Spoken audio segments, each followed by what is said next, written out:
Ada yang bapak? Nggak ada ya? Bapak satu, cowoknya satu. Siswa ada yang jawab. Perkenalkan dulu, nama saya Nasta Wardani, saya psikolog dari RSU Kartini Jepara. Ibu-ibu dan wanita mungkin sudah ada yang sering ketemu saya nih. Ini jam ngantuk ya? Iya. Oke, biar nggak ngantuk semua alat tulis diletakkan dulu. Biar nggak ngantuk, biar bisa menerima. Ketika Ibu Rina kan harus sebentar tapi bisa mengenang gitu ya Bu, bukan sebentar, lambat tapi bisa mengenang. Baik, semua diletakkan alat tulisnya? Sudah? Karena ketika saya menyapa kok tidak dia bersuara. Selamat siang. Selamat siang. Coba kompak ini, ada yang ngantuk sebelah sini agak banyak suaranya. Selamat siang.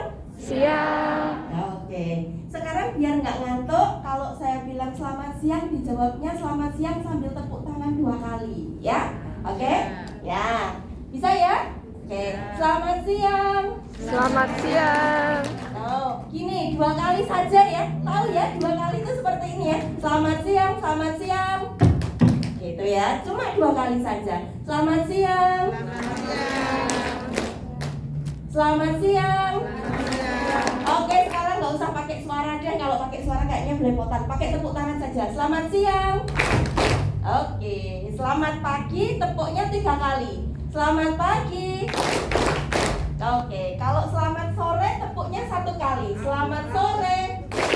Oke, ulang ya. Selamat siang. Selamat pagi. Selamat sore. Oke, urut ya. Selamat sore. Selamat siang. Selamat siang 2 kali. Oke, selamat pagi. Nah, sekarang ada selamat malam. Kalau selamat malam tidak pakai tepuk tapi cukup seperti ini. Oke, malam waktunya tidur ya, nggak boleh salam-salaman ya. Oke, selamat malam. Baik, sekarang biar konsentrasinya benar-benar on gitu ya, saya mau acak ya. Kalau ada yang suara pluk gitu nanti nemenin saya di depan ya. Oke, selamat siang, selamat pagi, selamat sore, selamat malam. Ada pluk di sini. Ngantuk pasti ini yang pojok sini ya.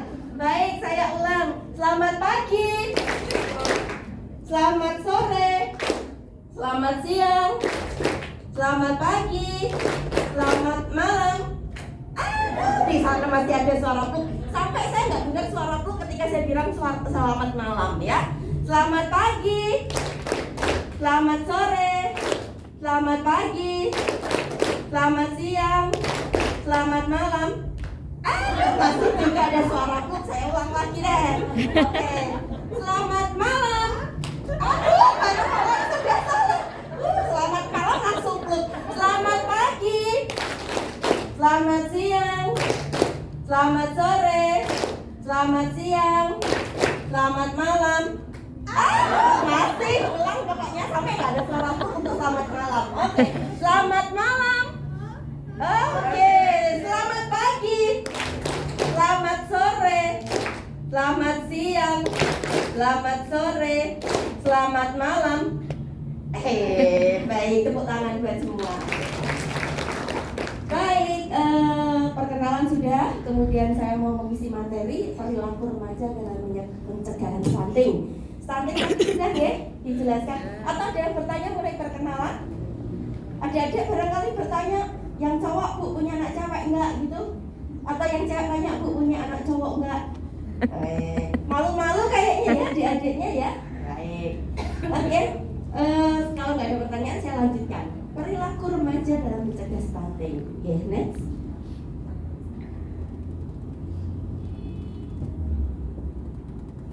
Tidak bisa?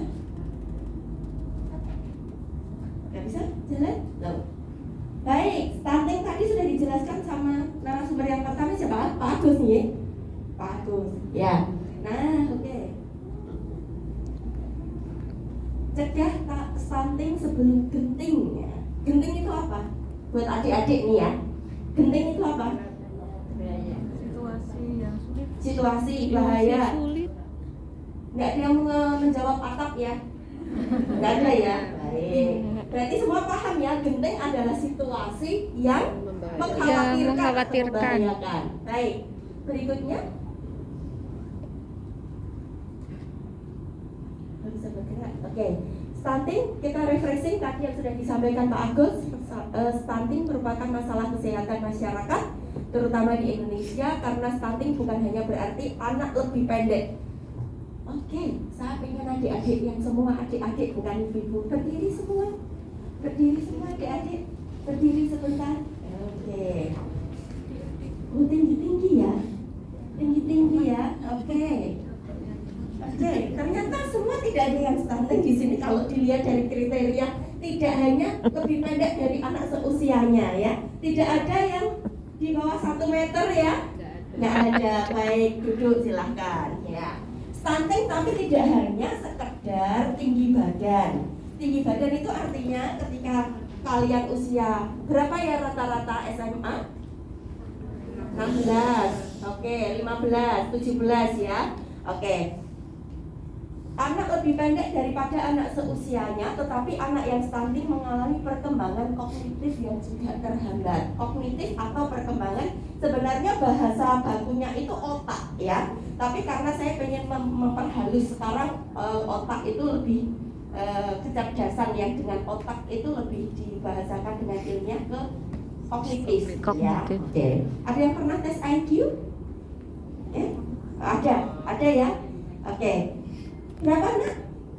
Bagus? Geleng-geleng saya nggak akan tanya kalau geleng-geleng berapa IQ-nya gitu ya. Kalau nggak ada, kalau ada yang nggak tes IQ, pengen tes IQ di rumah sakit Kartini ada. Oh ini promo ya, promosi. Ya baik. Pada akhirnya mereka juga cenderung tidak dapat mengejar pelajaran di sekolah yang berdampak pada masa depan dan generasi berikutnya. Adik-adik dan ibu-ibu, beberapa kasus yang mampir di klinik saya dengan anak yang belajarnya tidak sama dengan teman-teman yang lain. Tidak sama itu artinya tidak bisa menerima pelajaran dengan baik, nilainya tidak pernah sesuai dengan KKM ya.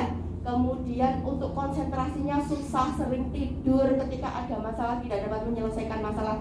Ada 2 kemungkinan. Karena memang kemampuan kognitifnya di bawah rata-rata, atau ada masalah dengan anak ini. Ketika anak bermasalah, pertama kali yang saya harus explore itu adalah orang tuanya. Ya, biasanya anak bermasalah ada latar belakang. Latar belakang itu yang tahu adalah orang tuanya. Bisa saja masalah itu berawal dari orang tua. Baik, kalau memang itu karena kognitifnya, karena stunting, bisa saja. Sehingga mereka akhirnya tidak dapat mengejar pelajaran sekolah yang berdampak pada masa depan dan generasi berikutnya. Baik, lanjut. Yuk, oke, atasnya. Oke, ya. Kenapa di sini remaja juga dilibatkan dalam pencegahan stunting, gitu ya?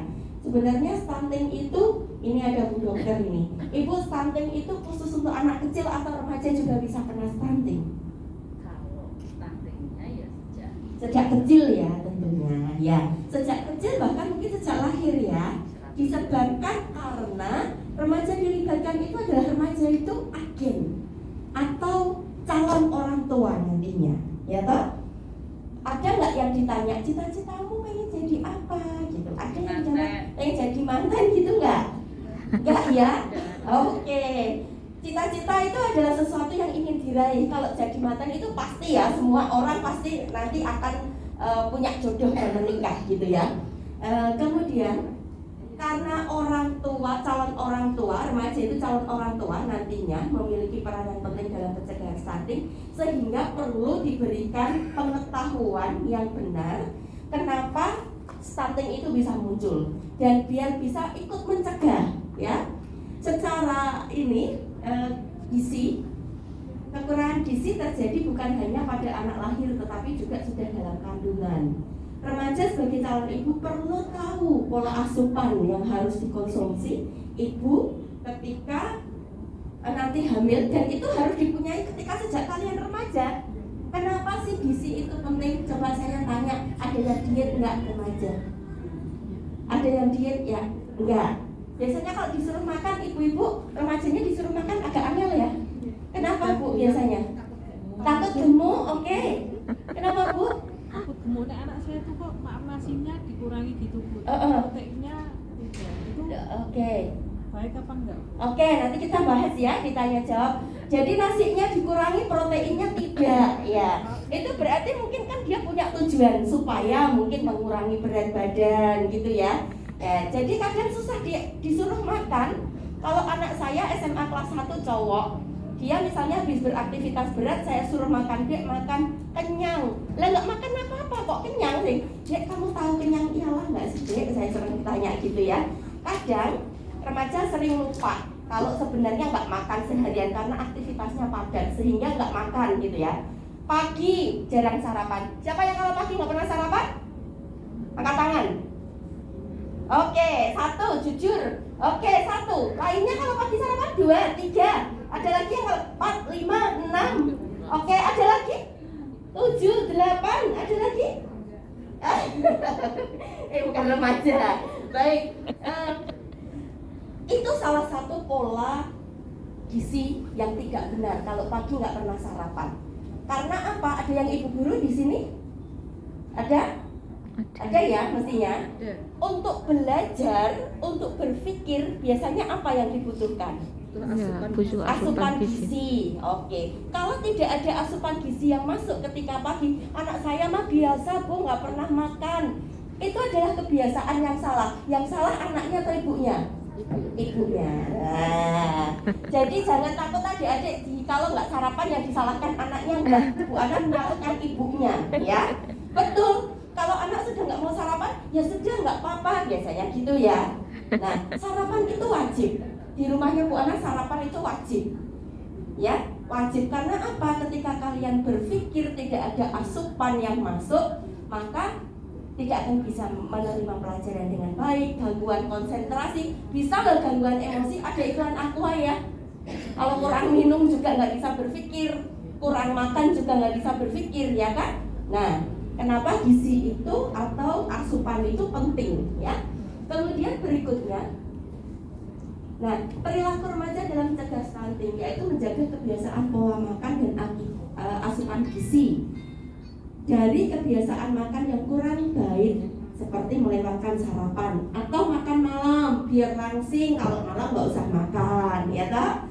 Nah, yang terjadi nggak langsing tapi mah akhirnya, ya. Nah, kalau mau langsing gimana caranya? Mengurangi karbo. Iya, jadi makan tetap 3 kali, ya. Tetap 3 kali, kemudian ada yang harus dikurangi, diperbanyak sayur, dikurangi karbo. Ada diet yang namanya defisit karbo ya. Defisit Nah, karbo. sekarang lagi tren. Coba dipakai itu, bukan berarti kita nggak makan, tetap makan, cuma dikurangi karbo, diganti dengan sayuran, protein ya. Tubuh itu memerlukan protein juga, memerlukan serat, sayuran loh ya. Kalau makannya, nah ini yang berikutnya ini sering mengkonsumsi fast food atau junk food. Siapa yang sering makan di ayam goreng yang bertepung-tepung gitu? Suka ya? Oke. Suka. Nah kemudian burger, suka ya? Pizza, telo suka nggak? Tidak suka Bu. Suka, ada yang suka telo? Oke. Jagung godok suka nggak? Suka. Tapi kalau disuruh pilih burger, pizza sama jagung godok pilih mana? Jagung godok kalau yang di sini ya. Kalau ibu-ibu pasti pilih jagung godok. Coba kalau saya tanya ibu-ibunya, bakwan sama jagung godok pilih mana? Bakwan. Lebih gurih yang goreng-gorengan ya. Bakwan jagung sama jagung godok pilih bakwan jagung Bakwan ya. jagung. Oke. Ya, jadi sebenarnya pola yang salah itu diawali dari mana? Dari orang tua. Baik. Nah, adik-adik yang sering makan fast food, junk food itu sebenarnya kenapa sih? Berikutnya. Ya, fast food atau junk food adalah makanan cepat saji, sejenis makanan yang mudah dikemas, masaknya cepat, diolah dengan sederhana, cepat mateng, ya. Nah, ini ada contohnya di situ kenapa Bu Ana tadi bilang ada pizza, fried chicken, burger, ya.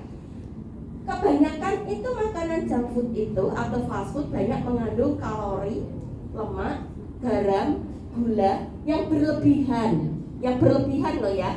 segala sesuatu yang berlebihan itu nggak baik loh, ya. Oke, ya. Kemudian berikutnya, nah, kalori itu yang diperoleh dari satu porsi fast food itu dapat memenuhi setengah kebutuhan dalam sehari. Sehari itu 1.500. Sekali makan fast food misalnya pagi itu sudah separuh. Kalau pagi, siang, malam. Nah, berarti kalau misalnya 400 lah katakanlah, kali 3 sudah berapa? 1.200. Belum makanan yang lain, ya toh? Kalau KFC biasanya belinya 1 ayam 1 burger. Nah, itu sudah 2 kali. Makan siang misalnya diganti dengan pizza dengan dengan ayam goreng, itu sudah kalorinya berapa? Jadi akhirnya lama-lama ketika kalori itu lebih dan lebih setiap hari dapat menyebabkan terjadinya obesitas. Ya, obesitas itu apa? Kelebihan berat badan. Oke, berikutnya. Tinggi lemak. Kalori suatu makanan fast food mengandung 40-60% lemak jenuh. Fried chicken yang umumnya digoreng dengan kulit itu mengandung kolesterol yang cukup tinggi, apalagi digorengnya ditambah dengan telur, ya toh. Kemudian ditambah dengan daging, ya toh. Nah, wes soyo kolesterol lemaknya itu tinggi sekali. Jadi kalau itu dikonsumsi sesering mungkin, enggak setiap hari tapi sering, misalnya ya 2 hari sekali gitu ya, itu akan menyebabkan terjadinya penimbunan lemak dan mengakibatkan penyumbatan pembuluh darah. Kalau penyumbatan pembuluh darah akibatnya apa? Stroke. Ya, betul. Sekarang kalau dulu stroke itu hanya ibu-ibu, bapak-bapak yang sudah tua. Kalau sekarang enggak loh. Muda-muda sudah banyak yang terkena stroke ya. Kenapa? Karena pola konsumsi makanan yang tidak benar. Berikutnya. Oke, berikutnya. Tinggi gula. Menu fast food yang banyak mengandung gula. Gula yang digunakan yaitu gula buatan. Jadi minuman-minuman yang sekarang itu ya, yang sering di-mix, di-blend dan lain sebagainya, tapi bukan buatan sendiri, itu kadang mengandung gula yang berlebihan dan gulanya bukan gula yang gula asli. Nah, itu bisa menyebabkan kerusakan gigi, diabetes, kemudian obesitas. Makanan cookies cookies kue-kue kering, kemudian minuman bersoda, itu juga sebenarnya mengandung banyak gula tetapi sedikit vitamin dan mineralnya. Berikutnya.